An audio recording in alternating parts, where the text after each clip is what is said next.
अस्सलामुअलैकुम, मुझे कहते हैं नाज़ो, मैं यूएई में रहती हूँ। आज मैं बनाने जा रही हूँ बीफ नली पुलाव।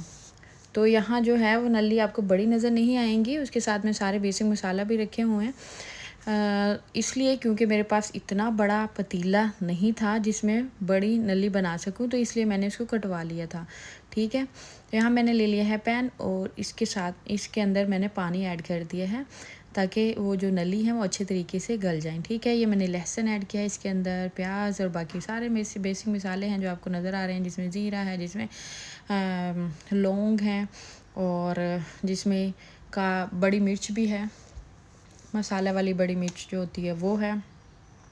और ये मैंने इनको अच्छे तरीके से वॉश करके इसके अंदर डाल दिया। अच्छा, मेरे साथ ये हुआ कि मैं फ़र्स्ट टाइम बना रही थी ये, तो जो इसकी नली होती हैं वो वैसे पूरी ही लेनी चाहिए। अगर हम इसको कटवा देते हैं ना तो उसके अंदर से वो सारी अंदर ही घुल जाती हैं। और मेरे साथ भी सेम ऐसा ही हुआ कि मैंने इसको कटवा दिया था क्योंकि मेरे पास जो प्रेशर कुकर था इसमें बड़ी नलियाँ नहीं आनी थी। तो अभी मैंने इसके अंदर मिर्चें भी ऐड कर दी हैं। इसके अंदर आनी नहीं थी तो मैंने उसको कटवा लिया। और अभी जब मैंने इसको बनाया तो मैंने प्रेशर खोल के देखा थोड़ा सा, तो वो उस वक्त तो ठीक थी, लेकिन वो थोड़ी कच्ची थी, तो मैंने उसमें पानी थोड़ा ऐड और कर दिया।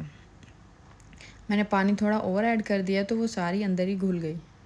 तो मैं आपको दिखाती हूँ, ये देखें, ये बस एक दो हैं जो नज़र आ रही हैं, बाकी सारी अंदर ही घुल चुकी हैं इसके।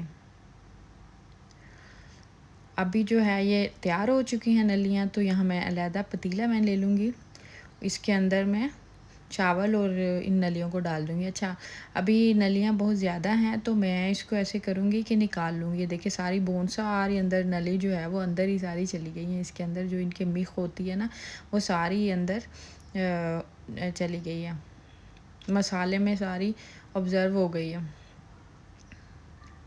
सारी मेल्टेड हो गई हैं।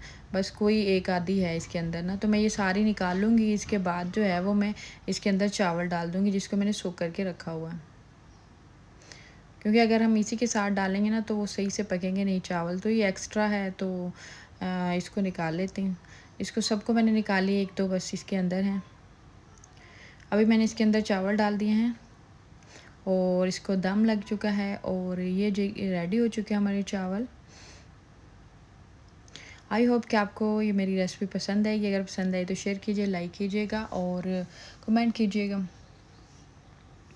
अभी मैं इसको डिश में सर्व कर लूँगी, प्लेट में सर्व कर लूँगी। बाय बाय, मिलूँगी इंशाल्लाह आपको नेक्स्ट रेसिपी में।